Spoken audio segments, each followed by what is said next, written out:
Hey everyone, and welcome back to the deep dive. Looks like you're all set to make 2025 your most financially savvy year yet. That's right. We're tackling something I think we can all relate to, saving money. And Yeah. get this, we're going way beyond the usual, like make your coffee at home advice. Right. We've got 8 seriously creative tips that you might not have even considered. Ready to dive in? Absolutely. Let's unpack these All tips. right, so let's kick things off with tip number 1.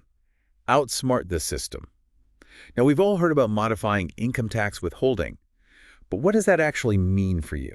Well, instead of giving the IRS an interest-free loan all year, think of it as taking back control of your cash flow. By adjusting your W-4 withholdings, you can keep more of that money in your pocket throughout the year where it has the potential to earn interest for you instead. Okay, so how do we actually do that? I'm picturing like a mountain of paperwork. Not at all. The IRS actually has an online tool called the Tax Withholding Estimator that makes it super easy. You plug in some basic information, and it helps you figure out how many allowances to claim on your W-4 form. And hey, if you're not comfortable doing it yourself, you can always consult a tax professional for guidance. That makes sense. But here's the thing I know myself. If I see extra money in my checking account, it's going to be spent before I even realize it. That's where discipline and a clear plan come into play. That extra money from each paycheck, treat it like it never existed in the first place. Set up an automatic transfer to a savings account, a retirement fund, or even use it to chip away at debt. It's all about making that money work for your future goals. All right, let's move on to tip number 2. Make saving a reflex, not a chore. I'm already intrigued. Tell me more. This tip is all about outsmarting our natural tendency for instant gratification. We're wired to want things now, but automating your savings helps you bypass that impulse.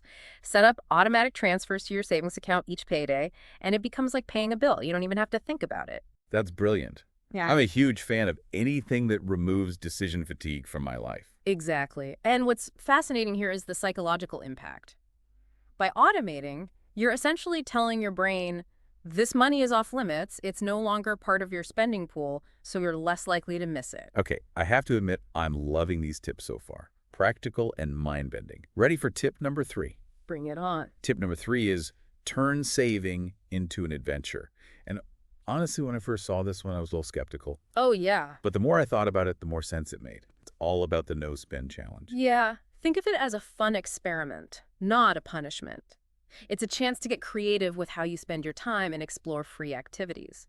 You might be surprised by how much you enjoy picnics in the park game nights with friends, or finally tackling that DIY project you've been putting off. I love that it's about shifting your focus from spending money to experiencing life.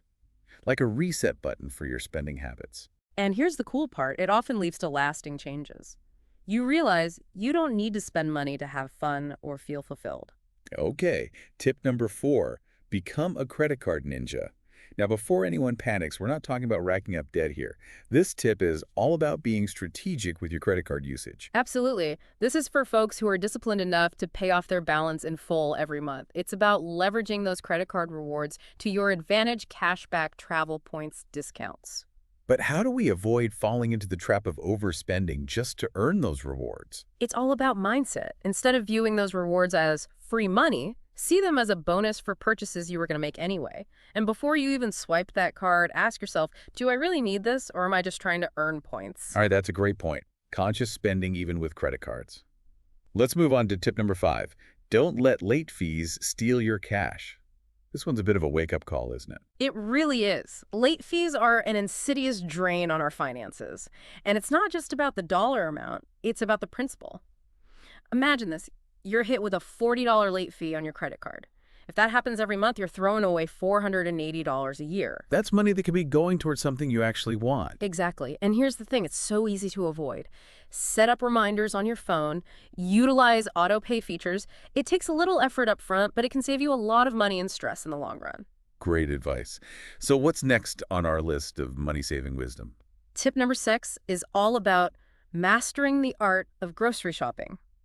This is where strategy and a little planning can make a huge difference. And I have to admit, I'm the queen of impulse buys at the grocery store. Oh, really? What are some ways to break that habit? One approach is to create a detailed shopping list based on your meal plan for the week and stick to it religiously. Avoid those tempting end caps and those strategically placed treats at the checkout aisle. Okay, so the list is my new best friend. But what if I'm not like a meal planning kind of person? Then try the sales hunter approach. Check weekly flyers for deals, stock up on discounted items, and plan your meals around those sales. And don't forget about the power of ordering your groceries online. You can see your total before you check out, and it's so much easier to resist those impulse buys when you're not face to face with them. Hmm.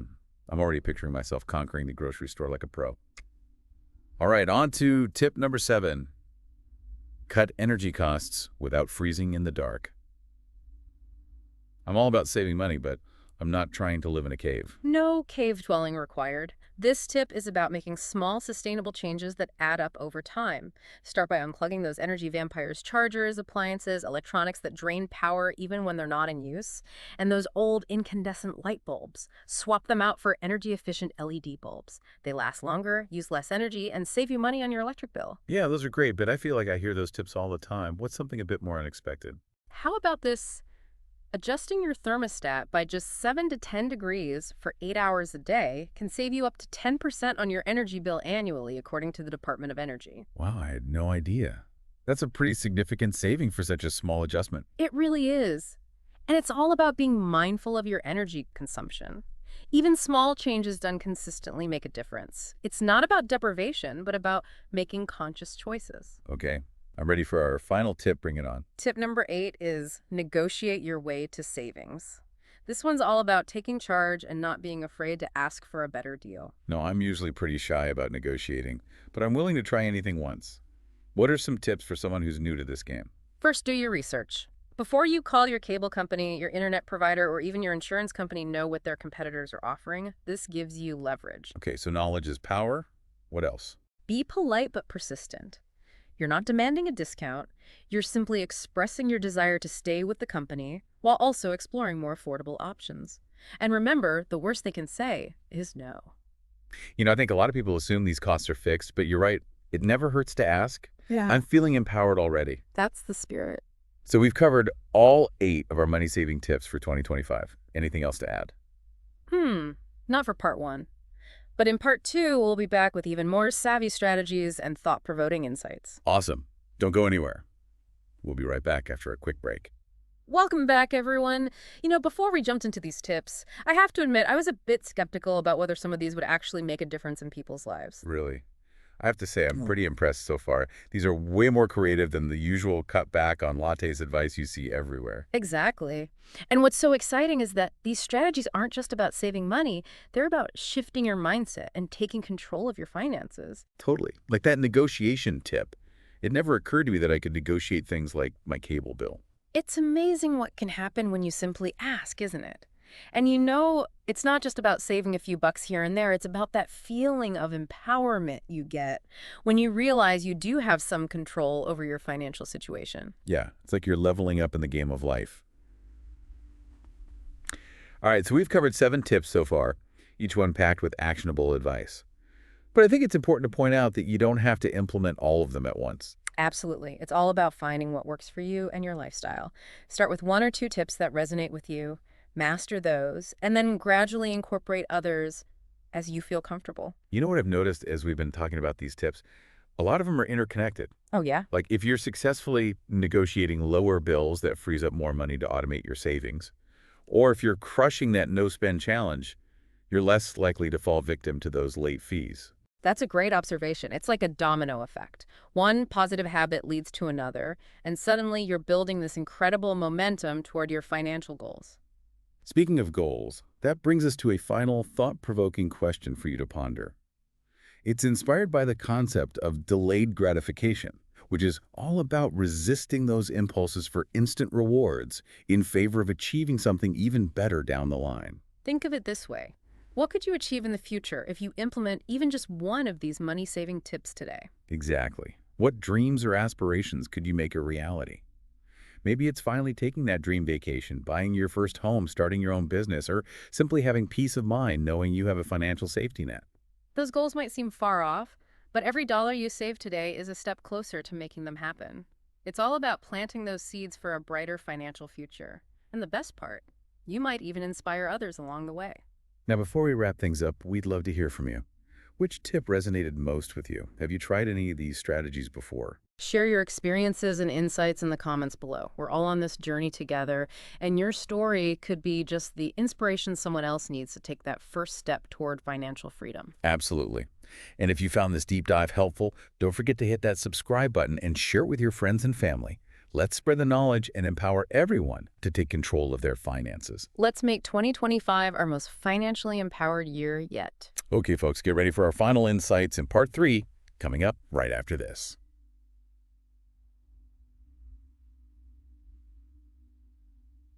Welcome back to the deep dive. Going through all of this advice has really highlighted something important to me. What's that? I think we actually have a lot more power over our financial destinies than we might think. Hmm. It's easy to get caught up in doom and gloom headlines about the economy, but these tips remind us that we're not just helpless bystanders. Yeah, I completely agree. Every choice we make, every dollar we save, it all contributes to shaping our financial future. It's about taking ownership and being proactive rather than just hoping for the best. Right.